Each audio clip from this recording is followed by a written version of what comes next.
stock market, explained in detail for beginners. I'm doing an advanced version and a beginner version. Please let me know which one you land on. You need to watch this all the way for it to completely make sense. I have a point. So stock market, 2 words, we're gonna separate them and then combine them together.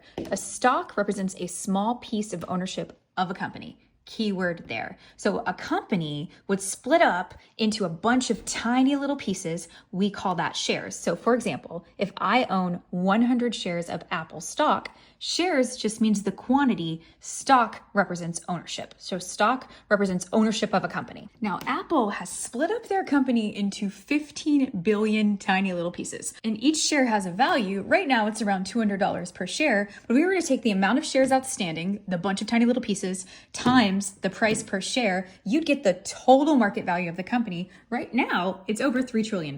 That's called market cap, market assigned value. To understand that value, Apple has a cost to operate expenses, which are parts, stores, labor, revenue that it gets, iPhone sales, services. They tell us what they've done quarterly through earnings. It's like their report card, which tells us how much is the company worth. Is it worth more? Is it worth less? And lots of things affect that. Revenue has to do with where you are spending your money. This is just the company. Now, if the company wants to go public, that's how they end up on the marketplace. The stock wants to be publicly available to buy or sell, which is what the market is. It's a marketplace where you can buy and sell. They have to go through the initial public offering process, and they list their stock on an exchange like the NASDAQ or the New York Stock Exchange. Now, we measure the stock market through an indice or an index. The most common is the S&P 500, but there's also the Dow Jones Industrial Average and NASDAQ. The S&P 500 is 500 of the biggest US companies. So the stock market is just a bunch